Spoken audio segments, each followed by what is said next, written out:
ఒక తండ్రికి ఇద్దరు కుమారులు. వారిలో ఆఖరివాడు అంటే చిన్నవాడు ఏమడిగాడు? ఆస్తిని అడిగాడు. నిన్న మొన్న మీతో కొన్ని విషయాలు పంచుకుంటూ, ఆస్తి అనేది నాన్న తదంతరము తల్లి తండ్రి చనిపోయిన తర్వాత ఆస్తి చెందుతుంది. కానీ ఈ కుర్రోడు వచ్చి, నాన్న నా ఆస్తిలో భాగము నాకు ఇవ్వో అని చెప్పి అడిగాడు. వాస్తవంగా అలా అడిగేటటువంటి హక్కు ఆ కుర్రవాడికి లేదు. ఎందుకంటే ఆ ఆస్తి నాన్నకు సంబంధించింది, నాన్న కష్టపడి సంపాదించింది. దయచేసి గమనించండి. ఆ రోజు పిల్లాడు వచ్చి, కొడుకు వచ్చి, నాన్న నా ఆస్తిలో నా భాగం నాకు ఇవ్వో అని అడిగాడు అనుకోండి. అలా అడిగినప్పుడు నాన్న కొంచెం ఆలస్యం చేశాడు అనుకోండి, ఈ పిల్లాడు బయటికి వెళ్ళి ఏమంటాడు? ఈ కుర్రాడు బయటికి వెళ్ళి ఏమంటాడు? ఫ్రెండ్స్తో మాట్లాడుతూ, ఒరే నేనేమన్నా మా అన్న ఆస్తి అడుగుతున్నాను, నేనేమన్నా నా ఆస్తి నేను అడుగుతున్నా, తప్పేంటి?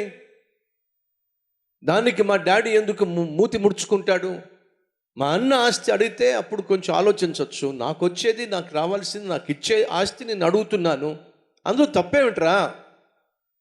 అది నా రైట్ కదా, నా ఆస్తి నేను తీసుకోవడం అది నాకున్న హక్కు కదా అని వెళ్ళి తన స్నేహితులతో మాట్లాడినప్పుడు ఆ స్నేహితులు కూడా ఏమంటారు తెలుసా అండి? అవును కదరా, నీ ఆస్తి నువ్వు అడుగుతున్నావు, అది నీ హక్కు. దయచేసి గమనించండి. ఈరోజు చాలామంది హక్కుల గురించి మాట్లాడుతున్నారు. భర్త నా హక్కు అంటాడు, భార్య నా హక్కు అంటుంది, బిడ్డలు కూడా మొదలు పెడుతున్నారు, అది నా హక్కు, అది నా రైట్ అంటున్నారు. ఒక నిమిషం. ఈ తప్పిపోయిన కుర్రవాడు అనగా ఆఖరి వాడు వచ్చి, నాన్న నా ఆస్తిలో నాకు రావాల్సింది అది నాది గనుక, దాన్ని పొందుకునే హక్కు నాకు ఉంది గనుక, నా ఆస్తి నా హక్కు ప్రకారం నాకివ్వు అన్నప్పుడు డాడీ కూడా హక్కు ఉంది కదండి. డాడీ కూడా హక్కు ఉందా లేదా? ఆ ఆస్తి ఇవ్వాలా వద్దా నిర్ణయించే హక్కు డాడీకి ఉందంటారా లేదంటారా? ఉంది. కొడుకు వచ్చి తన ఆస్తి గురించి, నా ఆస్తే కదా నన్ను అడుగుతుంది, నాకు రావాల్సిన ఆస్తి, నాకు చెందిన ఆస్తిని అడిగే హక్కు నాకు లేదంటావా? నా ఆస్తి దాన్ని ఇమ్మంటున్నాను, దాంట్లో తప్పే ఉంది అనుకుంటున్నాడు ఆ కుమారుడు. ఆఖరోడు అనుకుంటున్నాడు నా హక్కు అది, నా ఆస్తి అది అనుకుంటున్నాడు. మరి తండ్రికి కూడా హక్కు ఉంది. ఏమిటి? ఆ ఆస్తి ఇవ్వాలా వద్దా నిర్ణయించే హక్కు తండ్రికి ఉంది. కానీ ఈ రోజుల్లో పిల్లలు, ఆ రోజుల్లోనూ ఈ రోజుల్లోనూ పిల్లలు అమ్మ నాన్నకు ఉన్న హక్కుల గురించి ఎవరు మాట్లాడట్లా. అర్థమవుతుందా ఇప్పుడు? అమ్మ నాన్న హక్కుల గురించి ఎవరు మాట్లాడట్లా. 18 సంవత్సరాల వయసు దాటిందట, ఇప్పుడు నేను మైనర్ని కాదు, నేను మేజర్ని, సొంత నిర్ణయాలు తీసుకునే హక్కు నాకుంది. డాడీ నేను చిన్నపిల్లడిని ఏం కాదు, ఇప్పుడు నా వయసు 21 years వయసు డాడీ, ఓటు హక్కు కూడా నాకు వచ్చేసింది డాడీ, దేశాన్ని పాలించేటటువంటి ప్రధానమంత్రిని నిర్ణయించే హక్కు నాకు వచ్చేసింది డాడీ, నేను చిన్నపిల్లని అనుకుంటున్నావు ఏమిటి?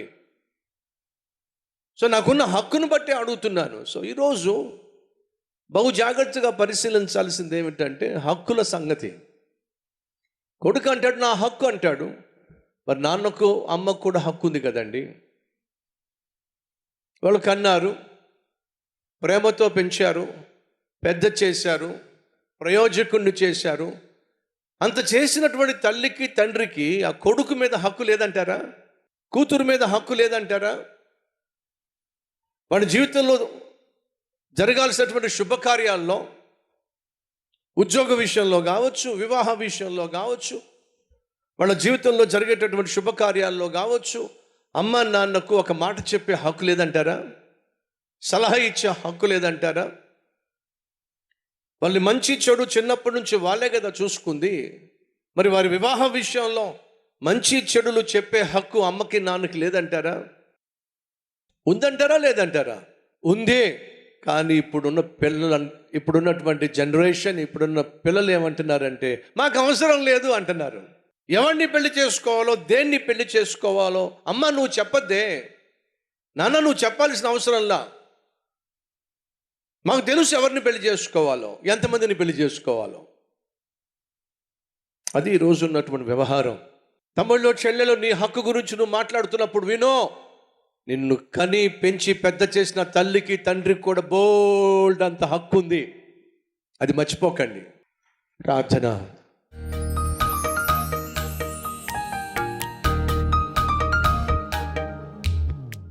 మహాపరిశుద్ధుడు అయిన ప్రేమ కలిగిన తండ్రి, ఆఖరివాడు ఆస్తి కావాలి అడిగేశాడు. ఆస్తిని పొందుకొని వెళ్ళడానికి అర్హత లేకపోయినా అడగకూడంది అడిగి పొందుకున్న ఆస్తిని చేపట్టి ఆలస్యం చేయకుండా వెళ్ళిపోయాడే.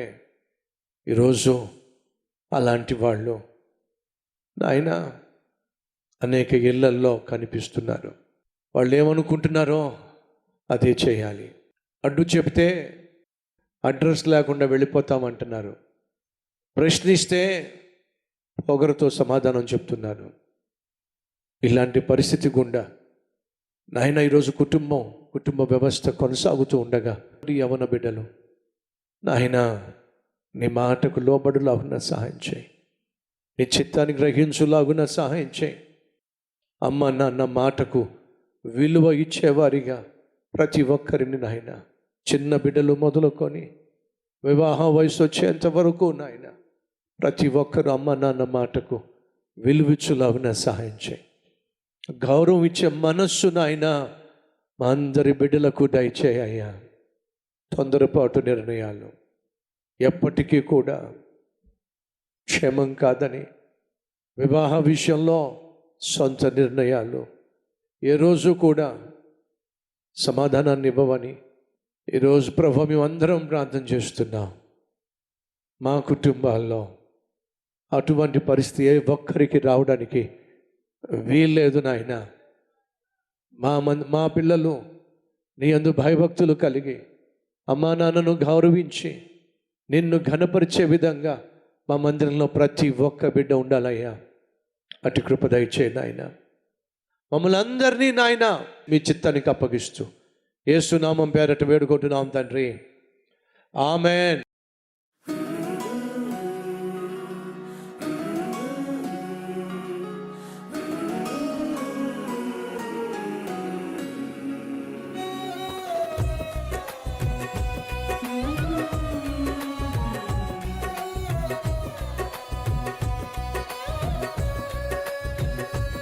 ఈ అద్భుతమైన క్లుప్త సందేశం మీకు నిజంగా ఆశీర్వాదకరంగా ఉంటే 10 మందికి షేర్ చేయండి, అలాగే లైక్ చేయండి.